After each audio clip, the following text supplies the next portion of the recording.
Planned Parenthood caught on video harvesting the brain of a live baby. This is Skywatch TV News, Thursday, August 20th, 2015. I'm Derek Gilbert. It's the latest disturbing video released by the Center for Medical Progress. Features the former procurement technician for STEM Express. This is the company that just severed ties with Planned Parenthood. In the video, she describes the day that she realized she could no longer continue working at the company. So then I hear her call my name. Hey, Ollie, come over here. I want you to see something kind of cool. This is kind of neat. So I'm over here, and this is the moment I see it. I'm just flabbergasted. This is the most gestated fetus and closest thing to a baby I've seen. And she's like, okay, I want to show you something. So she has one of her instruments, and she just taps the heart, and it starts beating. And I'm sitting here, and I'm looking at this fetus, and its heart is beating, and I don't know what to think.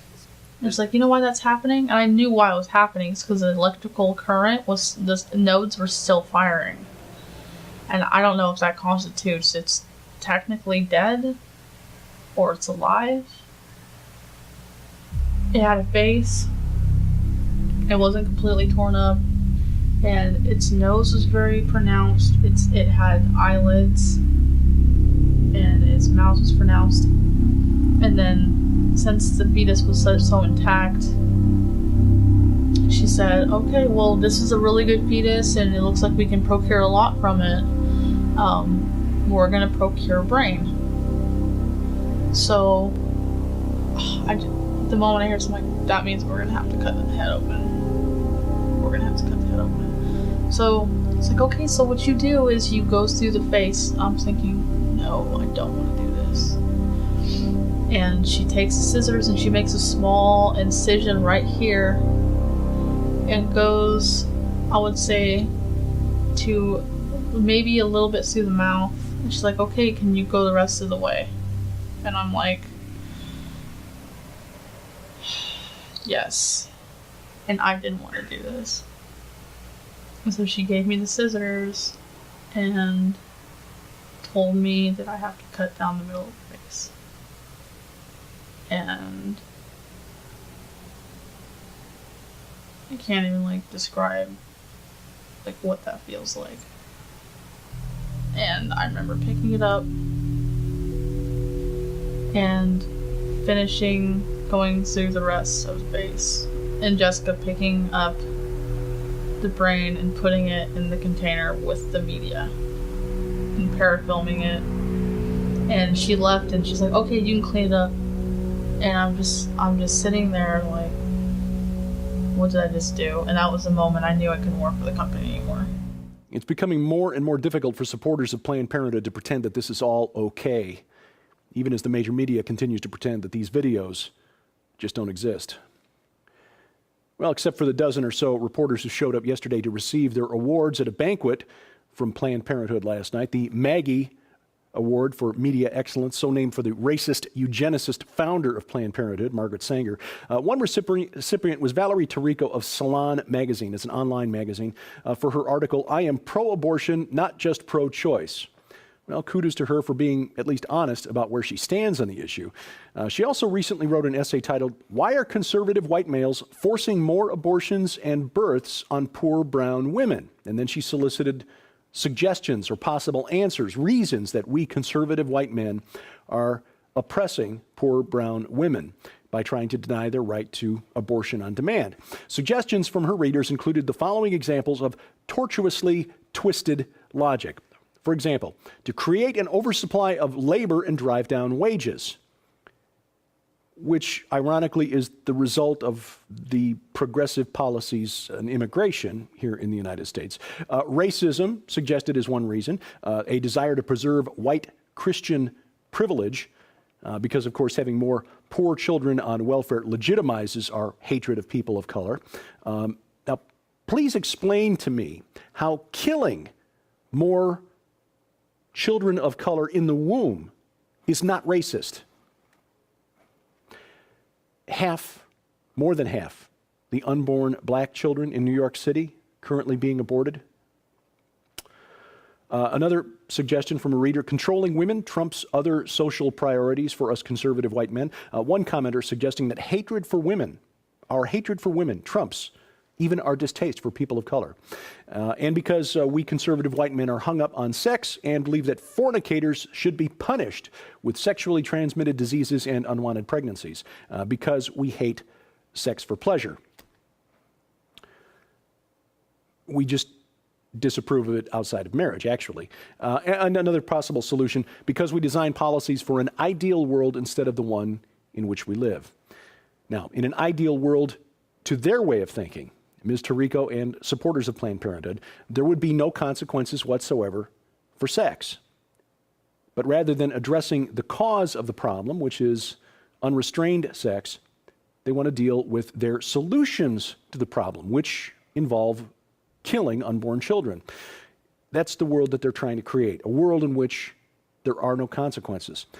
It used to be when a baby came along, a man was pressured to do the right thing, step up and make an honest woman of the mother, marry her.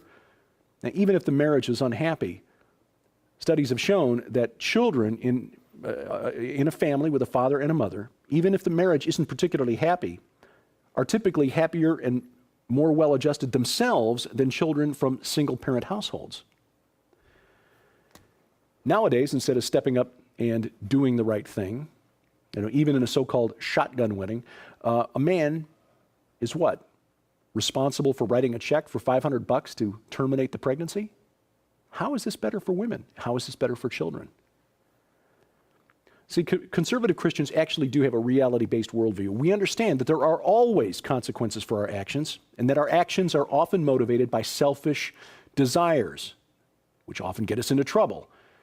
Now, skeptics, especially feminists, love to point to Ephesians 5:22 as an example for how we use the Bible to justify continuing the oppressive white patriarchy. Ephesians 5:22 says, "Wives, submit to your own husbands as to the Lord.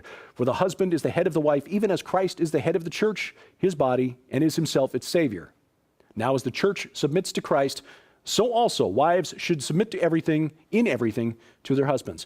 But they never read the next verse, Ephesians 5:25. "Husbands, love your wives." Notice that wives are not commanded to love their husbands. "Love your wives as Christ loved the church and gave himself up for her, that he might sanctify her, having cleansed her by the washing of water with the word."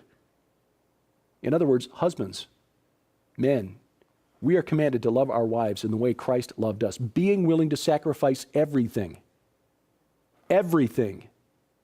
for our wives and for our children. That's the way God designed the family.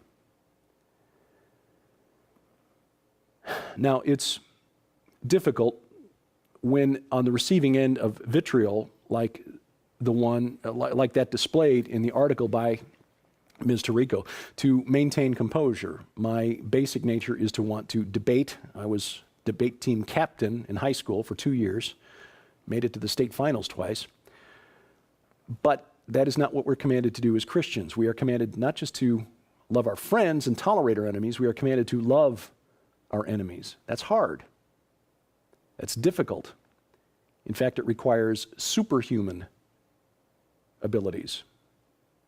Frankly, it's a standard we can't meet, which is why we need a Savior in Jesus Christ. We're dealing with a supernatural hatred that's being directed at us. Frankly,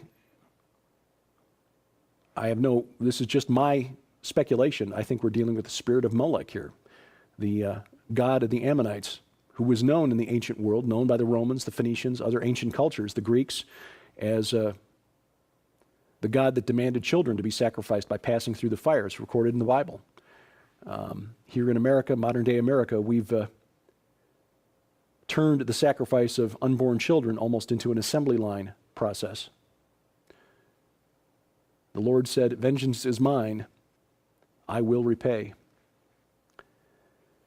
In other news, burners beware. The desert location of this year's Burning Man Festival has been infested with biting insects. The annual Transformational Festival, basically a big occult working, held in the Nevada desert every year, apparently has seen a boom in the population of seed bugs. These insects feed on seeds with long, sharp proboscis which makes them rather bitey. Burning Man begins on August 30th, and organizers are hoping that the bugs are just passing through the area and will be gone by then. And now here's the part of the program on Skywatch TV where I admit that the critics of the Iranian nuclear deal were correct. Apparently, the secret deal, the side deal, made with Iran by the United Nations allows Iran to inspect its own military nuclear site. The Associated Press reports that a document they've obtained confirms that a secret side deal with the International Atomic Energy Agency transfers oversight of this facility from the UN to Iran. Henhouse, meet the fox. A former deputy director for the IAEA said he cannot remember a time when a nation under investigation was ever allowed to inspect itself. The IAEA, along with the U.S. and Israel, believes that Iran has used the Parachin military base to test high explosive detonators for nuclear weapons. Now, the White House has denied that any side deals exist, but you remember we reported Secretary of State Kerry testifying to the U.S. Senate said that no one from the Obama administration has actually seen the secret document. And he's gone on to say that we, the people, don't have a right to see it. And he's also gone on to say that if we don't give this deal a thumbs up, rather if Congress doesn't vote to approve the deal, we, the United States, run the risk of losing the dollar as a reserve currency for international trade with presumably biblical consequences. So I know that I have said that this deal might be the least bad option, not a best option, but the least bad option for dealing with a nuclear Iran. And there are still good reasons to believe that Iran is not as eager to use a nuclear weapon as some conservative commentators would like us to believe. But, having said all of that, this is just flat stupid. Other wars and rumors of war. The two Koreas traded rocket and artillery fire across the demilitarized zone yesterday. South Korea lobbed dozens of artillery shells across the border after North Korea launched a rocket at a village along the border. South Korea had just turned on loudspeakers, broadcasting propaganda aimed at North Korea. Russia and China teaming up for their largest naval exercise ever held in the Pacific Ocean. Joint Sea 2015 begins today and runs through the 28th of August, just in time for their sailors to make it to Burning Man. The exercise is held in the Sea of Japan and just off the coast of Vladivostok. And finally, courts in Tennessee reversed a policy change that I told you about yesterday. Forms asking for the names of mother and father were changed to read Parent 1 and Parent 2, or Parent 2 and Parent 1, depending on how you feel about your mom and dad. The Tennessee Administrative Court's office apparently got a boatload of feedback about this change, and they switched back to the old forms.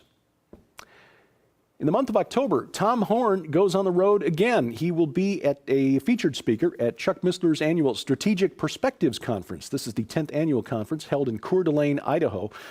The conference runs October 23rd through 25th at the Coeur d'Alene Resort. Gary Stearman will also be a featured speaker there, as well as Joel Richardson, Bob Cornuke, Joseph Farah of WorldNet Daily, Bob McGinnis, who will be a guest on a future episode of Skywatch TV. More details at koinoniainstitute.org. And this week, speaking of conferences, on Skywatch TV, we revealed the 2016 Rocky Mountain International Prophecy Conference. This is coming up next July, the 15th through the 17th of 2016 in Colorado Springs.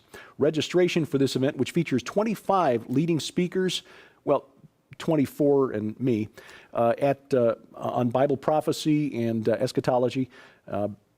Registration for the event opens October 13th. You'll find more details and registration forms at prophecywatchers.com. Now, if you missed the show with Tom Horn, Gary Stearman, and Bob Ulrich from Prophecy Watchers talking about the conference, you can see it now on our Roku channel. If you have a Roku account, log in and search the Roku channel store for the Skywatch TV channel and give us an ad. You can watch it on demand at any time. Or if you're looking for a to-go option, Skywatch TV To-Go is available as an audio option. The Skywatch TV podcast, you'll find a link to that in the top menu bar at skywatchtv.com. Your support is key to us in getting the message out, finding media outlets to broadcast Skywatch TV. For your gift of $20 or more during the month of August, we'll send these gifts to you. The latest book from Dr. Billy Graham, The Reason for My Hope, Salvation, and Discovering the City of Sodom, an account of the archaeological search for the city of Sodom recorded in the book of Genesis. Again, our gifts to you for your gift of $20 or more during the month of August. Details at skywatchtv.com. We welcome your comments, questions, and suggestions. Please send those to me, dgilbert@skywatchtv.com. Tomorrow, our Sci Friday edition. Welcome special guest Sharon Gilbert as we talk about the various stories that are leading the world around us to be blinded by science. Until then, thank you for watching as we keep watch. I'm Derek Gilbert, and this is Skywatch TV.